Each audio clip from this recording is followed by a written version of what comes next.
بسم اللہ الرحمن الرحیم۔ السلام علیکم ورحمۃ اللہ وبرکاتہ۔ ایک دفعہ حضرت علی رضی اللہ تعالیٰ عنہ کی بارگاہ میں ایک شخص حاضر ہو کر کہنے لگا، یا علی رضی اللہ تعالیٰ عنہ، دنیا میں کچھ لوگ دیکھنے کو ایسے بھی ملے ہیں جو امیر خاندان میں پیدا ہوئے، جب ان کا وصال ہوا تو اس وقت بھی وہ امیر ہی تھے، ان سے کبھی بھی رزق ختم نہیں ہوا، لیکن اس کے ساتھ ساتھ دنیا میں ایسے لوگ بھی پائے جاتے ہیں جو چند عرصے کے لیے امیر ہوتے ہیں لیکن بعد میں پھر سے وہ غریب ہو جاتے ہیں، رزق ان لوگوں سے چھین لیا جاتا ہے۔ اس شخص نے پوچھا، یا علی رضی اللہ تعالی عنہ، وہ کون سے ایسے گناہ ہیں جو رزق میں کمی لاتے ہیں، رزق کو ختم کر دیتے ہیں؟ حضرت علی رضی اللہ تعالی عنہ نے فرمایا، اے انسان، 5 ایسے گناہ ہیں جس کو کرنے سے انسان کا رزق ختم ہو جاتا ہے، اس کے رزق میں آہستہ آہستہ کمی آنا شروع ہو جاتی ہے۔ اس شخص نے پوچھا، یا علی رضی اللہ تعالیٰ عنہ، وہ 5 گناہ کون کون سے ہیں؟ تو حضرت علی مشکل کشا رضی اللہ تعالیٰ عنہ نے فرمایا کہ وہ 5 گناہ یہ ہیں۔ نمبر 1، سود کھانا۔ حضرت محمد صلی اللہ علیہ وآلہ وسلم کے پاس حضرت جبرائیل امین علیہ السلام اللہ تعالیٰ کا حکم لے کر پیش ہوئے۔ حضرت جبرائیل علیہ السلام نے فرمایا، اے اللہ کے نبی صلی اللہ علیہ وآلہ وسلم، جو لوگ سود کاروبار کرتے ہیں، سود پر چیزیں لیتے ہیں اور دیتے ہیں، ان لوگوں کو روز محشر اس طرح اٹھایا جائے گا کہ ان کے چہرے مسخ کر دیے جائیں گے۔ ایک بار حضرت محمد صلی اللہ علیہ وآلہ وسلم لوگوں میں خطاب ارشاد فرما رہے تھے۔ آپ صلی اللہ علیہ وآلہ وسلم نے فرمایا، لوگو، تم میں سے کوئی اپنی ماں کے ساتھ زنا کرنا پسند کرتا ہے؟ لوگوں نے جواب دیا، یا رسول اللہ صلی اللہ علیہ وآلہ وسلم، نہیں، ہم کو ایسے گناہ سے سخت نفرت ہے۔ تو حضرت محمد صلی اللہ علیہ وآلہ وسلم نے فرمایا کہ اتنا گناہ ماں کے ساتھ زنا کرنا کا نہیں ہے جتنا گناہ سود کا کاروبار کرنے والے کو ملتا ہے، جو سود کا مال لیتا ہے اور دوسرے کو منافع رکھ کر دیتا ہے۔ رزق کے کام ہونے اور رزق کو ختم کرنے کی اصل وجہ سود کھانے۔ حضرت شیخ سعدی رحمۃ اللہ علیہ فرماتے ہیں کہ ایک بار میں ایک نیا مکان خریدنا چاہتا تھا، میں مکان کی تلاش کر رہا تھا، ایک شرابی میرے پاس آ کے کہنے لگا، حضرت فلاں محلے میں ایک مکان ہے جو بہت ہی خوبصورت بنا ہوا ہے، آپ نیا مکان ادھر ادھر تلاش کرنے کی بجائے فلاں مکان خرید لیں، میں بھی اسی محلے کا ہوں، اسی طرح میں آپ کا ہمسایہ بھی بن جاؤں گا، اس مکان میں کوئی عیب بھی نہیں۔ حضرت شیخ سعدی رحمۃ اللہ علیہ فرمانے لگے، اے نادان بندے، اس سے بڑا عیب اور کیا ہو سکتا ہے کہ تو میرا ہمسایہ بن جائے، کیونکہ تو سود کا کاروبار کرتا ہے، اس سے بڑا عیب اور کیا ہونا چاہیے؟ یہی تو سب سے زیادہ عیب ہے کہ وہ مکان لینے سے تو میرا ہمسایہ بن جائے، اگر وہ مکان مجھے مفت بھی ملے نہ تو میں ایسا مکان کبھی بھی نہیں خریدوں گا۔ حضرت شیخ سعدی رحمۃ اللہ علیہ نے فرمایا کہ تیرے مرنے کے بعد اس مکان کی قیمت 10 گنا سے بھی زیادہ بڑھ جائے گی۔ حضرت علی رضی اللہ تعالی عنہ نے فرمایا کہ دوسرا سب سے بڑا گناہ یہ ہے کہ تم کسی نیک اور پرہیزگار عورت پر الزام لگاؤ، تہمت لگاؤ۔ اللہ تعالیٰ قرآن پاک میں فرماتا ہے کہ جو لوگ نیک عورتوں پر تہمت لگاتے، وہ عورت جو ہر وقت میری رحمت کی آغوش میں رہتی ہے، جن پر ہر گھڑی میری رحمت کی بارش برستی رہتی ہے، جو نماز ادا کرتی ہے، با پردہ ہے اور متقی ہے، اور جو لوگ ایسی عورت پر تہمت لگاتے ہیں، مجھے قسم ہے اپنی عزت کی، میں اس وقت تک ان لوگوں کو معاف نہیں کروں گا جب تک وہ نیک عورت ان کو معاف نہیں کرے گی جن پر انہوں نے تہمت لگائی ہوئی ہے۔ جس طرح ماں اپنی اولاد کے خلاف ایک لفظ بھی نہیں سننا پسند نہیں کرتی، اسی طرح اللہ تعالیٰ اپنے نیک بندوں کے خلاف بھی کوئی لفظ سننا پسند نہیں کرتے۔ حضرت عیسیٰ علیہ السلام کے پاس ایک بوڑھی عورت آئی، اس نے آ کے کہا کہ اے عیسیٰ علیہ السلام، میرے شوہر کو 30 سال ہو گئے وصال کیے ہوئے، میں اس سے بہت محبت کرتی تھی، اب وہ ہر روز میرا شوہر میرے خواب میں آتا ہے، میرے خواب میں آ کے نہ مجھے کہتا ہے کہ میری قبر پر آ کر میری قبر کو کھود کر دیکھو، ہر روز میرے خواب میں آ کے یہی کہتا ہے کہ ایک بار میری قبر کھود کر میرے چہرہ تو دیکھ لو۔ اے عیسیٰ علیہ السلام، میں بھی بہت ہی دور سے چل کر یہ مسئلہ آپ علیہ السلام کے پاس لے کر آئی ہوں۔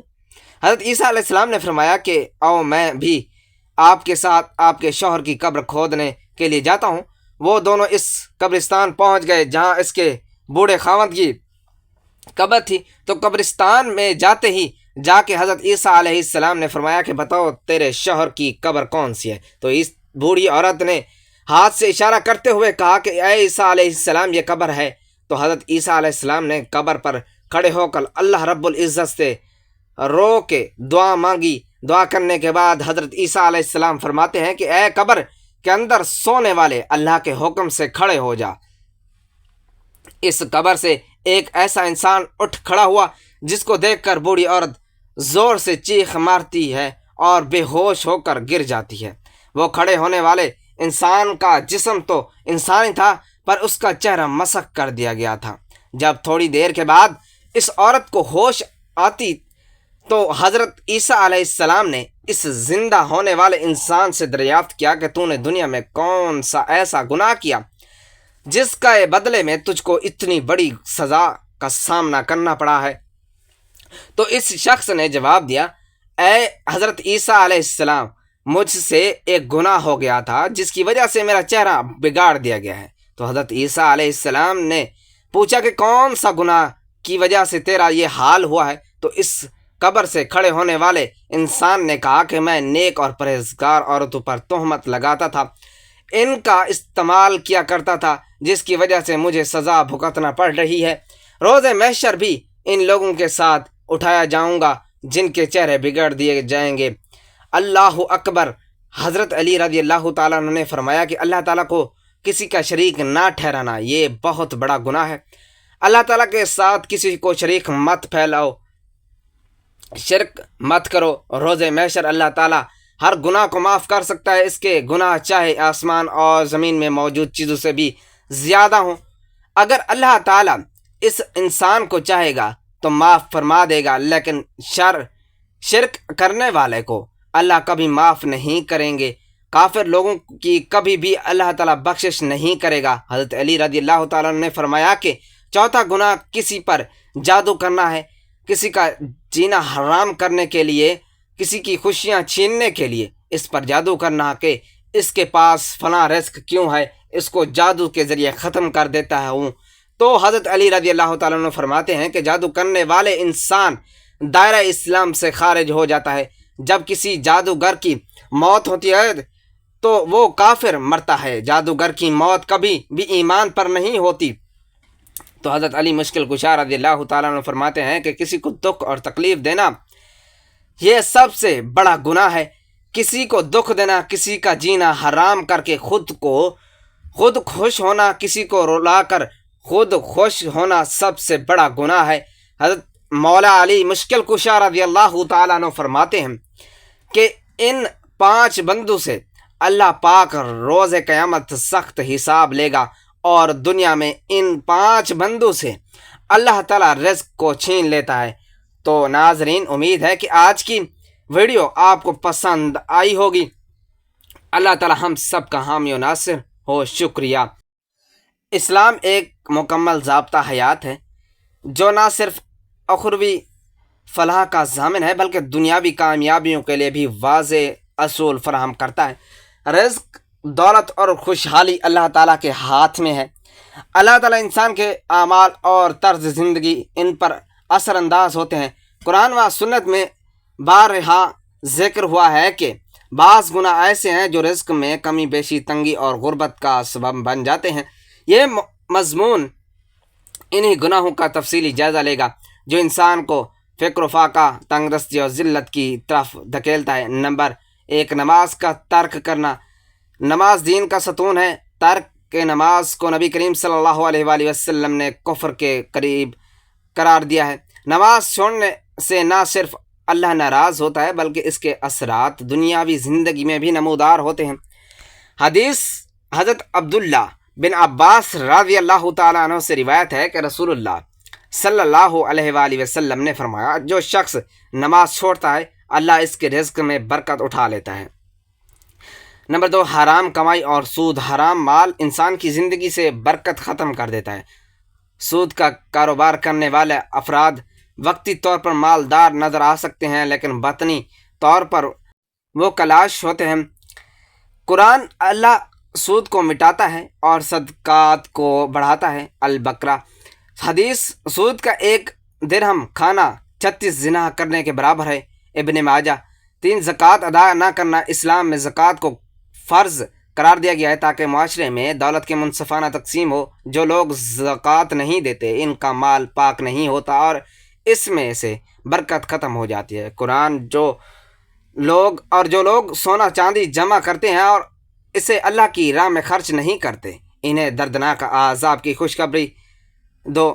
4، جھوٹ بولنا اور دھوکہ دینا۔ جھوٹ بولنا اور دھوکہ دینا والا افراد وقتی طور پر فائدہ حاصل کرتے ہیں، لیکن ان کا رزق بے برکت ہو جاتا ہے اور آخر کار وہ ذلت اور فقر کا شکار ہو جاتے ہیں۔ حدیث، جو قوم ناپ تول میں کمی کرے گی ان پر قحط اور مہنگائی مسلط کر دی جائے گی۔ ابن ماجہ 5، ماں باپ کی نافرمانی، والدین کے ساتھ بدسلوکی اللہ تعالیٰ کے غضب کو دعوت دیتی ہے اور ایسا شخص زندگی میں کبھی خوش حال نہیں رہتا۔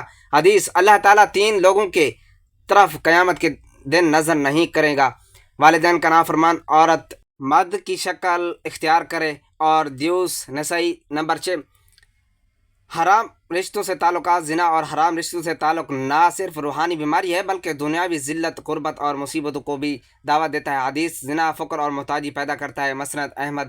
7، جھوٹی قسم کھانا۔ کاروبار میں جھوٹی قسم کھانا رزق کو تباہ کرتا ہے۔ حدیث، جھوٹی قسم مال کو بیچ دیتی ہے لیکن برکت کو ختم کر دیتی ہے۔ سستی اور کاہلی، رزق کے دروازے محنت سے کھلتے ہیں، جو شخص سستی کا عادی ہو جائے اس پر غربت آ جاتی ہے۔ حدیث، اے اللہ، میں سستی، بزدلی اور فقر سے تیری پناہ مانگتا ہوں۔ نمبر 9، ظلم اور خیانت۔ جو لوگ دوسروں کے حقوق پامال کرتے ہیں اور خیانت کرتے ہیں ان کی کمائی بے برکت ہو جاتی ہے اور انجام کار وہ دنیا آخرت میں رسوا ہوتے ہیں۔ قرآن، ظالموں کے لیے کامیابی نہیں۔ الانعام 10، شکرانہ ادا کرنا۔